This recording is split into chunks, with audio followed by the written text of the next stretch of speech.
kita tidak pernah menemukan orang yang tidak mencapai sesuatu melalui usahanya. Yo kayak kalian lah, kalian kan sering pakai kalimat usaha tidak mengkhianati hasil. Jika kita gagal, mereka yang berusaha mencapai puncak akan mendaki lebih tinggi dibandingkan mereka yang sejak awal putus asa untuk mencapai tempat yang mereka inginkan dan berhenti tepat di kaki bukit. Jadi kalau kita ibaratkan ideal tadi ada di puncak bukit, kita yang berupaya menuju ke sana itu pasti lebih tinggi, pasti lebih baik daripada yang sejak awal pesimis, sejak awal putus asa, tidak kemana-mana.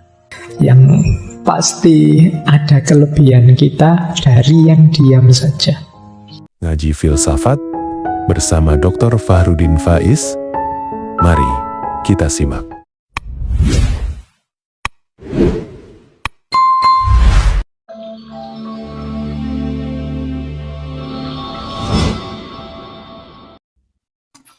Assalamualaikum warahmatullahi wabarakatuh.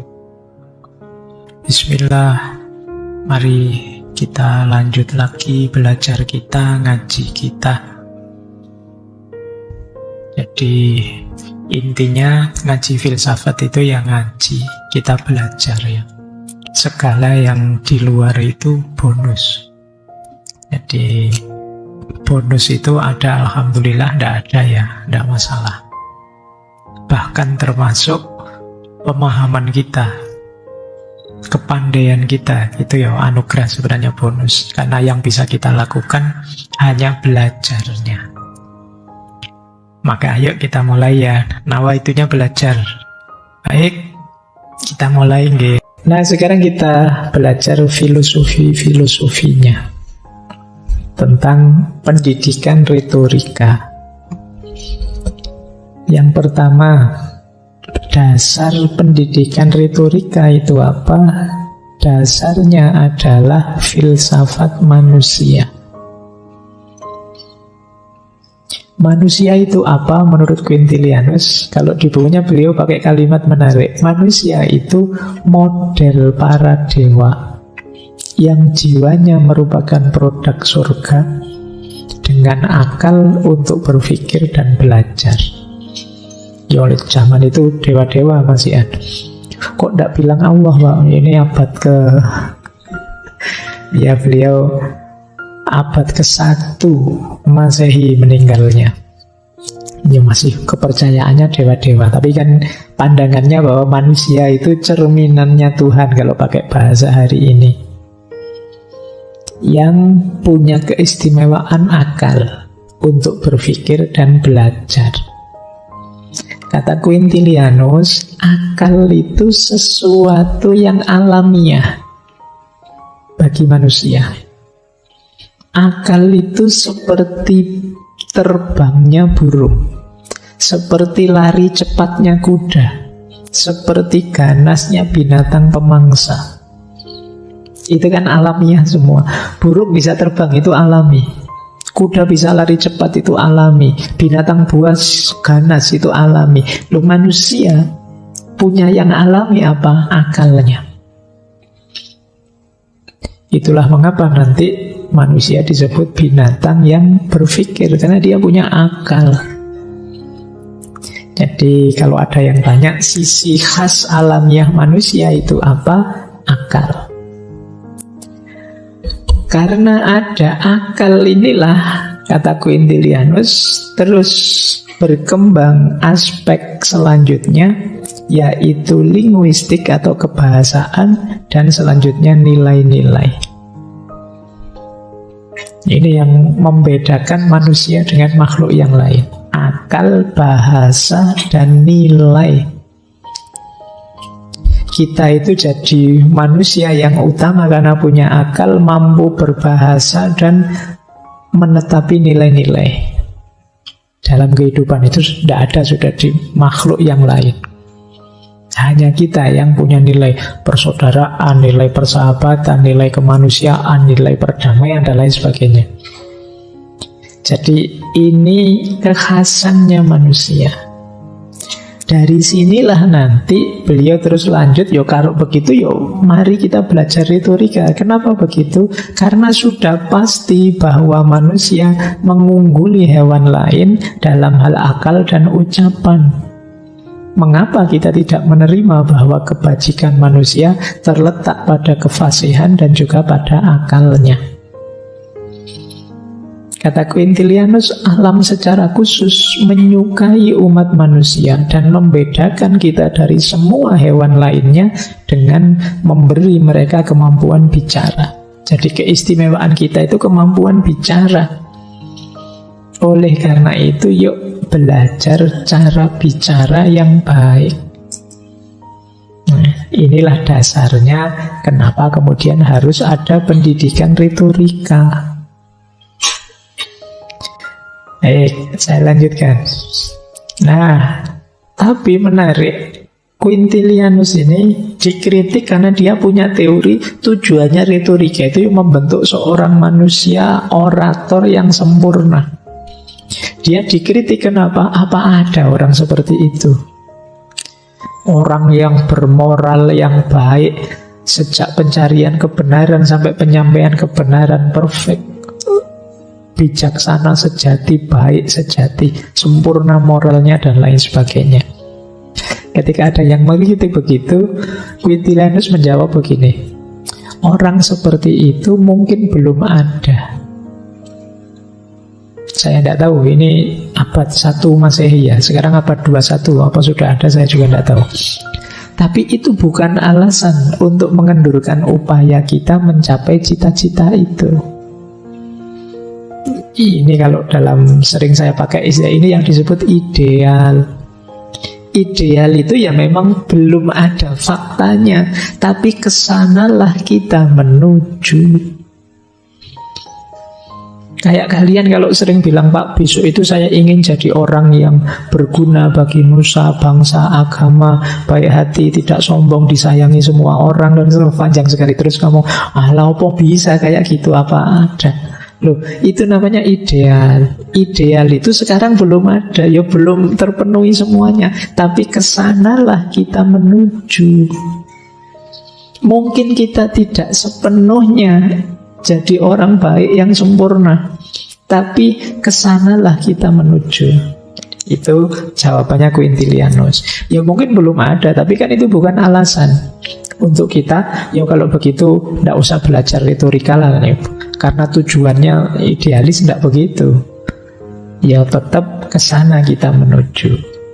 Kata Quintilianus lagi, sebagian mencapai lebih banyak, sebagian kurang. Mungkin ada yang menguasai 50%, ada yang menguasai 20%.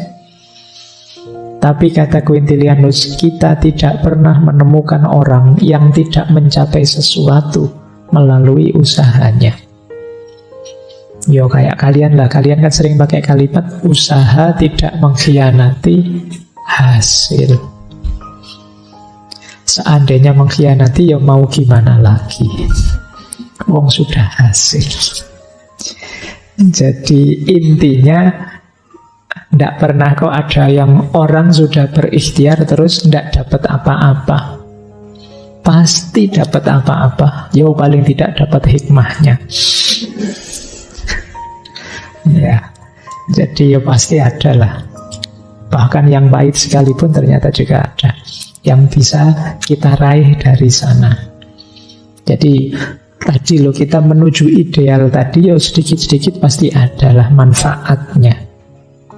Tetapi bahkan kata Quintilianus lagi, jika kita gagal, mereka yang berusaha mencapai puncak akan mendaki lebih tinggi dibandingkan mereka yang sejak awal putus asa untuk mencapai tempat yang mereka inginkan dan berhenti tepat di kaki bukit. Jadi kalau kita ibaratkan ideal tadi ada di puncak bukit, kita yang berupaya menuju ke sana itu pasti lebih tinggi, pasti lebih baik daripada yang sejak awal pesimis, sejak awal putus asa, tidak kemana-mana. Jadi Yang pasti ada kelebihan kita dari yang diam saja. Baik, jadi ini dua asumsi tentang manusia. Nah, saya lanjutkan. Nah, ada lagi prinsip pendidikan retorika. Menurut Quintilianus apa? Sosialisasi masyarakat. Jadi, kenapa anak harus disosialisasikan di tengah masyarakat? Karena menurut beliau, orator itu kan nanti tampil di depan umum, ngomong di depan orang banyak. Oleh karena itu, dia harus bagus hubungan sosialnya. Jadi, anak harus kenal temannya, kenal masyarakatnya, bisa bergaul, bisa akrab, bisa berteman, tidak gagap ketika hidup di tengah orang lain. Disinilah nanti dia menyarankan ya sekolah biasa saja, umum yang banyak temannya. Jadi yang di situ dia bisa latihan hidup dengan macam-macam orang. Di situ dia menilai orang dan dinilai orang. Jadi kalau anak-anak ini jauh dari masyarakatnya, bahkan sekolahnya saja misalnya sendiri di rumah, di privat misalnya, ya bukan tidak boleh, tapi kata Quintilianus dia kurang utama, karena nanti medan hidupnya itu masyarakat. Dan sekolah inilah gambaran kehidupan nyata di tengah masyarakat. Ada yang baik, ada yang nakal, ada yang usil, ada yang cerewet, ada yang pendiam. Di situ dia membaur. Maka penting pendidikan anak-anak masuk ke ranah sosialisasi. Jadi disinilah nanti beliau yang saya bilang tadi mengkritik model pendidikan yang kalau hari ini kita menyebutnya homeschooling. Alasannya apa? Ya ini pandangannya beliau ya, boleh setuju boleh tidak.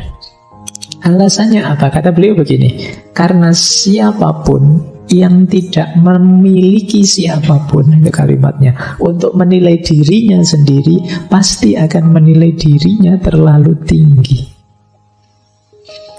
Orang yang tidak punya teman, tidak punya kolega, tidak punya yang lain untuk bicara, untuk berbagi, biasanya cenderung merasa aku sudah pintar kok, aku bisa kok, aku ngerti kok, aku. Karena dia tidak bisa membandingkan dengan yang lain. Coba kalian sekolah biasa di kelas bareng banyak teman, kalian tahu, wah ternyata aku dari 40 siswa ranking 38 loh. Nah ini kan kamu tahu levelmu. Tapi kalau kamu sendirian di rumah, kamu tidak tahu di level mana kemampuanmu. Nah itu katanya Quintilianus begitu. Yo nilai tidak hanya kuantitatif jumlahnya, tapi juga mungkin nilai sosial di masyarakat, bisa berteman apa enggak, mampu apa enggak, dan lain sebagainya. Yang kedua, alasannya beliau, pikiran itu membutuhkan rangsangan dan tantangan terus-menerus. Tanpa kontak sosial, pikiran akan, ya istilahnya beliau ya, merana dan berjamur. Seolah-olah dalam kegelapan atau membengkak dengan kesombongan yang sia-sia. Nah, jadi ya karena dia sendirian, maka dia hebat sendiri, dia pinter sendiri, dia ya karena dia sendiri, dia apa-apa. Dia tidak bisa membandingkan dengan yang lain. Ini kata Quintilianus. Ya karena dia kepala sekolah-sekolah umum tadi, mungkin pikirannya seperti ini. Terus beliau bilang begini, di mana dia akan belajar apa yang kita sebut perasaan umum jika dia menutup diri dari masyarakat yang tidak hanya wajar bagi manusia tetapi juga bagi hewan. Hewan pun ya bersosialisasi sesama mereka. Masa orang kok terus menyendiri, tidak mau bersosialisasi? Lah bagaimana dia bisa menenggang rasa, gimana dia memahami perasaannya orang lain kalau dia jarang bergaul? Jangan-jangan dia menyakiti orang tapi tidak sadar. Jangan-jangan dia mengecewakan orang tapi tidak paham kenapa jarang bergaul. Nah, ini mungkin di antara yang mengancam generasi hari ini ya kan, banyak yang hidupnya 80% lebih di dunia maya, dunia digital. Sosialisasinya kurang. Hidupnya hanya dari kamar kos ke kampus, kamar kos ke kampus. Kamu 2 tahun kuliah sudah kemana saja di Jogja? Belum kemana-mana Pak, yang ngertinya kamar kos sama kampus saja. Dari kampus ngapain? Main game Mbak di kamar kos. Jadi kerjaannya itu terus. Nah, yang kayak gini kan sulit kemudian, karena jarang bersosialisasi, kamu tidak peka. Temannya sedih, dia tidak peka. Temannya Allah itu sedih-sedihnya sendiri, masalah-masalahnya sendiri. Terus sulit untuk bisa menenggang rasa. Nah, maka ini dikritik oleh Quintilianus. Kadang-kadang kalau ngomong nyelekit, tapi dia tidak sadar bahwa yang kayak gitu menyakiti temannya, ngomong seperti itu. Tapi dia tidak tahu kenapa kurang bersosialisasi. WA ke dosennya, Pak, besok saya mau bimbingan ya, saya tunggu Bapak jam 9. Ya wis sing waras ngalah. Oke, ya mungkin dia nggak sadar, mungkin kayak yang seperti itu dianggap sopan, karena apa? Kurang bersosialisasi. Maka kalian, iyalah sekarang dunia maya itu memang asik, dunia digital itu memang membuat terlena, tapi semoga tetap kalian tidak lupa untuk bersosialisasi. Ya memang kalian bisa berkomunikasi lewat medsos, tapi medsos itu kan membaca perasaannya yang sulit. Kamu berhadapan dengan tulisan-tulisan. Misalnya jam 12 malam temanmu WA, sudah tidur belum? Itu kan maknanya bisa banyak. Padahal temanmu ngirim WA itu maksudnya peduli, tapi kan mungkin kamu menanggapinya kan sambil jengkel. Ganggu saja, ada orang tidur jam 12 malam, WA misalnya. Terus kamu miss you gitu. Terus kamu GR, wah dia rindu padaku, padahal tadi iseng saja. Itu kan tidak ada emosinya, tidak terbaca. Temenmu guyon tapi kamu membacanya sambil marah, itu kan beda sudah. Maka penting kamu latihan sosialisasi. Yo meskipun diwakili emotikon hari ini, emotikonnya juga kadang ya menipu. Emotikonnya jempoli, tapi terus setelah kamu ngirim jempol, alah berat gitu. Pamer gitu aja kan, bisa begitu. Emosinya tidak nyambung. Maka yuk jangan lupa, pencirinya manusia itu ya sosialisasi, kita makhluk sosial. Ini yang dikritik oleh Quintilianus. Lanjut. Kata dia, sekolah yang umum, yang kita bareng orang banyak, ini lebih efektif untuk mendidik. Alasannya apa? Kata beliau, yang pertama alasannya moralitas. Pendidikan sendiri di rumah itu sering mudah berkompromi dengan moralitas. Saya membayangkan, kayaknya saya tidak pernah ngalami, juga tidak pernah mengikuti yang misalnya sekolah sendiri di rumah, itu saya membayangkan libur saja ya, capek, ya wis tidak apa-apa nanti. Itu mudah berkompromi. Allah ngapain, tidak usah repot-repot, gini saja lah, itu yang mudah berkompromi. Tapi bayangkan di kelas, di kampus, kamu nego sama dosenmu ya sampai minta-minta, tidak dikasih sama dosennya. Pak, saya kumpul tugasnya telat ya Pak, saya ini, ya terserah kumpul saja, tapi nilai ya urusan saya gitu ya. Bisa begitu, itu bareng orang banyak. Tapi saya membayangkan kalau sendiri-sendiri itu sering melakukan kompromi-kompromi. Misalnya sendirian ngerjain apa, terus wah tidak bisa, boleh buka bukunya, ya wis bukaan aja, tidak apa-apa. Itu kalau sendiri. Jadi yang pertama itu. Yang kedua apa? Memanjakan. Kalimatnya agak tidak enak ini. Quintilianus bilang pendidikan lembut yang kita sebut pemanjaan, menghancurkan urat-urat tubuh dan pikiran. Jadi manja, tidak tangguh. Ini kritiknya Quintilianus. Yang kedua, nilai pengajarannya. Gurunya juga jadi tidak terlalu semangat. Kenapa? Kata Quintilianus, semua guru yang baik pasti menyukai kelas yang besar dan berpikir bahwa mereka pantas mendapat tempat yang lebih besar. Jadi besok kalian rasakan kalau jadi guru ya. Masuk kelas, muridnya cuma 2 atau 3. Itu kan semangatnya beda. Kalian masuk kelas, muridnya penuh, 40 orang, 80 orang. Jadi semua guru yang baik menyukai kelas yang besar. Ini yang ada di pikirannya Quintilianus. Jika kita hanya bicara dengan satu orang pada satu waktu, tidak akan ada kefasihan dalam hidup manusia. Apalagi ini tadi tentang retorika. Retorika, orator, orasi itu kan kita ngomong di depan orang banyak. Loh, kalau kita tidak terlatih di tengah orang banyak, sulit kita bisa bicara di depan orang banyak. Jadi maka penting bersosialisasi. Jadi kadang-kadang kan kita wong presentasi di depan temannya saja kan kadang-kadang ya tidak karu-karuan ngomong apa itu ngalor ngidul tidak jelas kan bisa begitu. Belum kalau agama misalnya disuruh jadi MC, disuruh sambutan, disuruh apa? Suruh jadi imam, itu lebih lagi itu sudah. Saya berani Pak jadi imam cuma ya zuhur sama asar saja. Kalau maghrib, isya, subuh tidak berani saya boleh bisa begitu. Nah, jadi ini di antara prinsip. Jadi pendidikan retorika ya karena melatih orasi ya harus berani bersosialisasi di tengah masyarakat. Baik, ada beberapa quotes yang menurut saya menarik sehubungan dengan karakter dan retorika. Karena waktunya kurang 20 menit. Dari Quintilianus. Ini pelajaran pertama dari Quintilianus apa? Bersumpahlah atau berjanjilah saat diperlukan saja, maka engkau akan dianggap sebagai orang yang terhormat. Nah, ini pelajarannya buat kita. Terlalu banyak janji yang tidak mungkin kita penuhi, lama-lama akan membuat kepercayaan orang pada kita menurun, kehormatan kita juga menurun.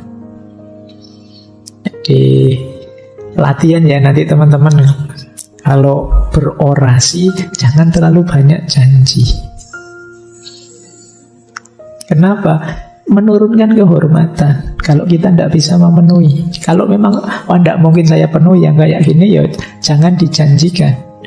Ya paling tidak jangan dijanjikan hasilnya, meskipun kalian boleh menjanjikan prosesnya.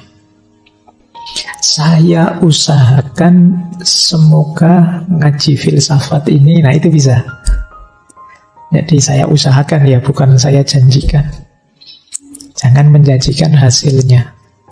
Karena kan kita ada pepatah janji itu utang. Kalau tidak dipenuhi jadi utang kita.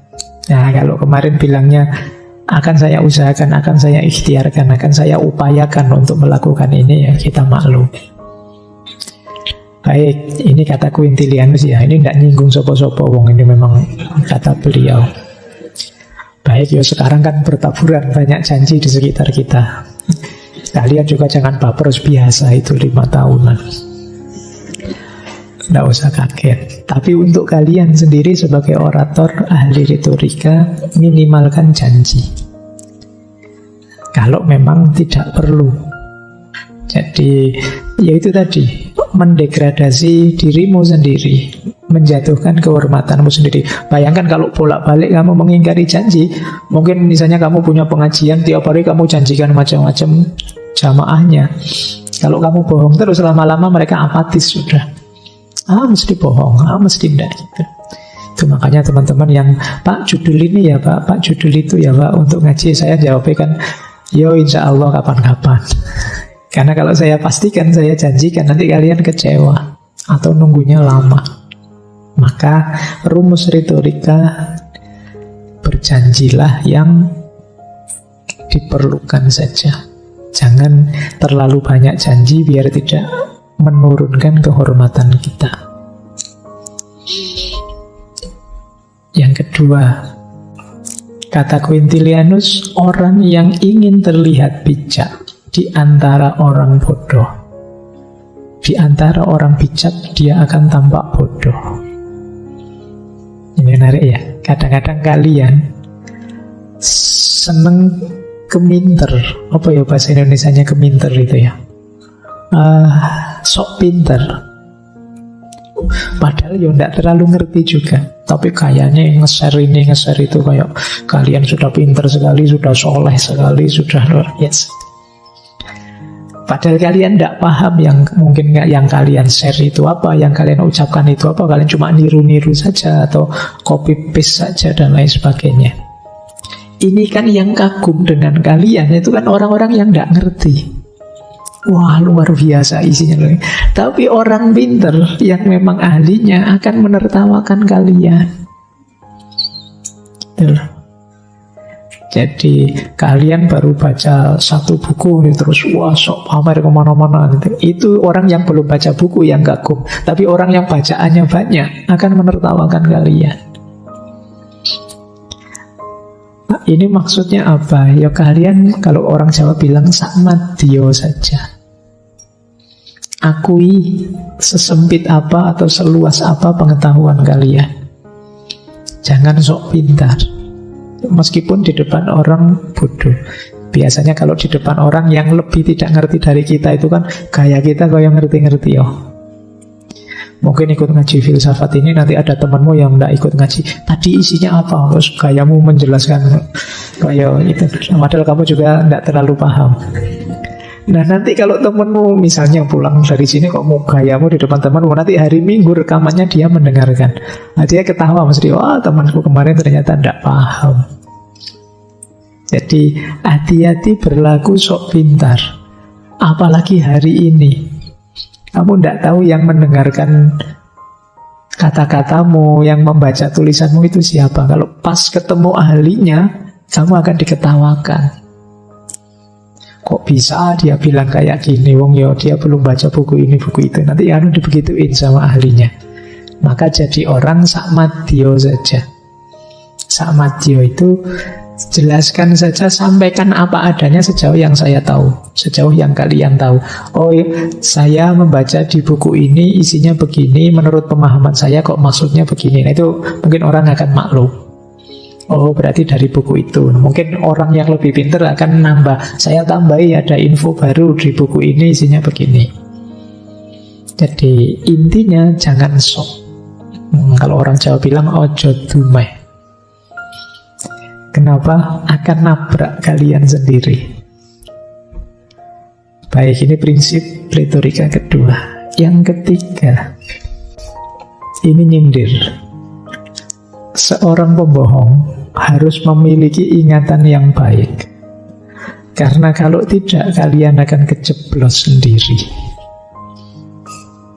Jadi kalau kalian sudah bohong, itu biasanya kalau memorimu tidak bagus, besok ngomong apa keliru, padahal kemarin sudah terlanjur bohong.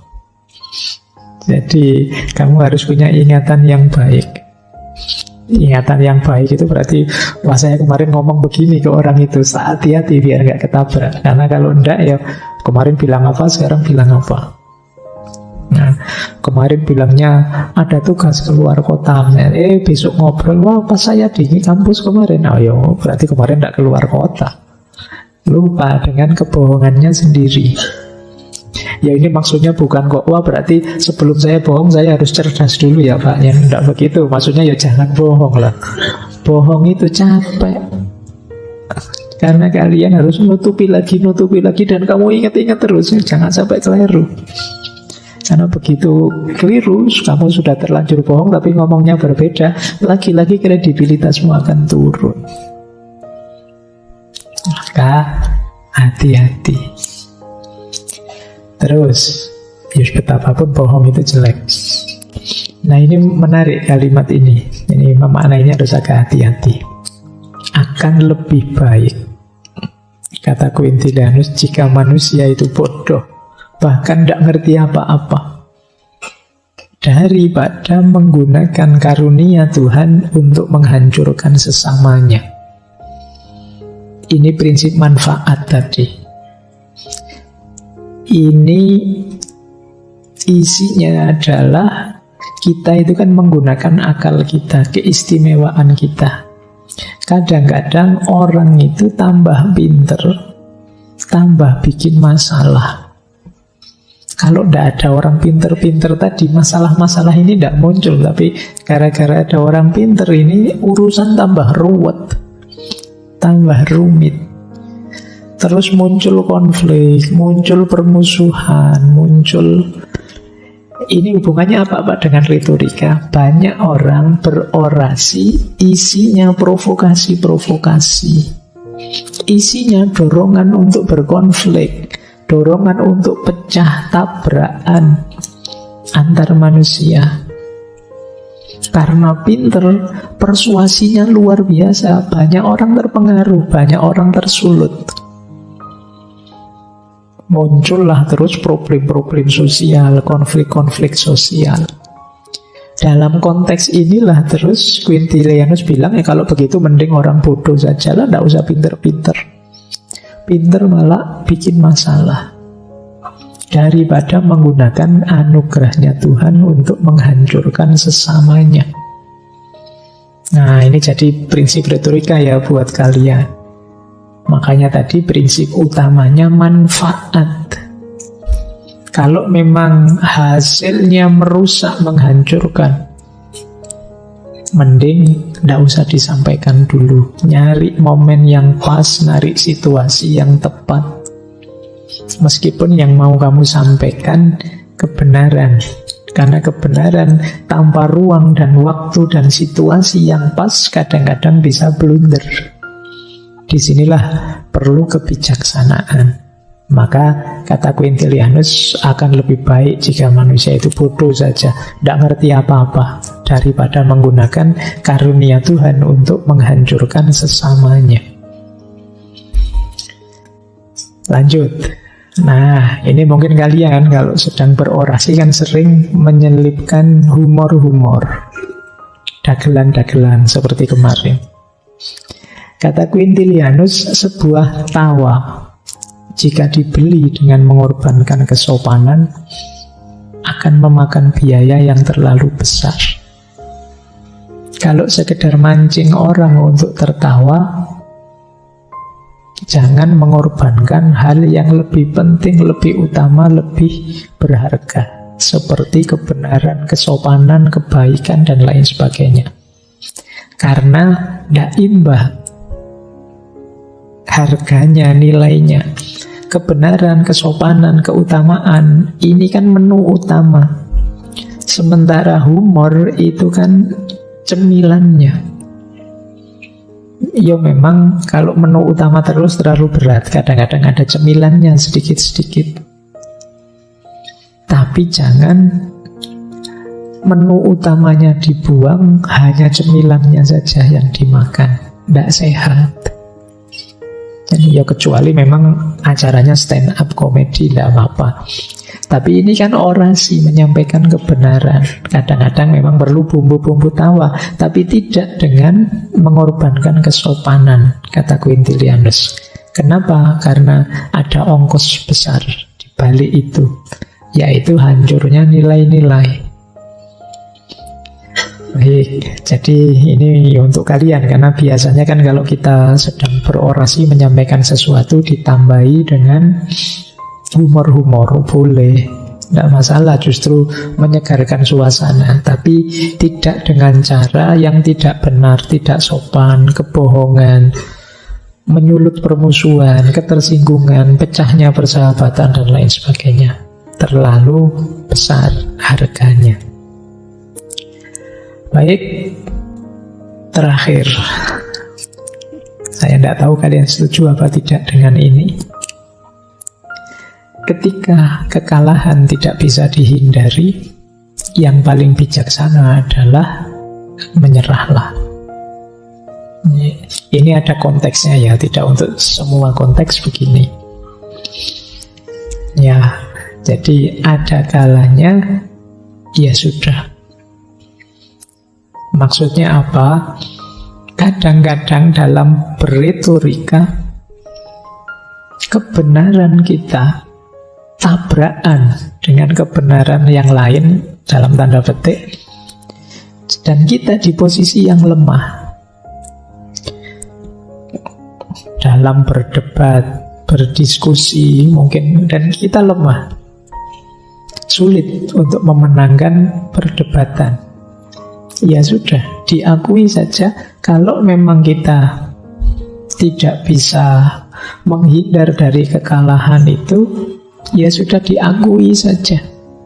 Oh ya sudah, saya akui saya kalah dalam perdebatan ini. Nah, itu kalimatnya Quintilianus ketika kekalahan tidak bisa dihindari, yang paling bijaksana ya nyerah. Karena kalau tidak selesai-selesai diskusi. Wong kita sudah habis argumen, sudah tidak punya data lagi. Ya sudah diterima. Besok kalau ada data baru, argumen baru yang lebih segar, lebih cocok, lebih sesuai, boleh tanding lagi.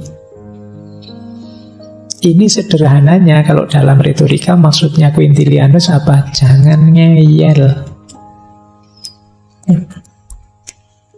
Meskipun mungkin kadang-kadang kita merasa benar, tapi kan faktanya kita kehabisan argumen dan tidak bisa membalas lagi. Ya sudah, saya akui kamu lebih unggul dalam hal ini, saya kalah.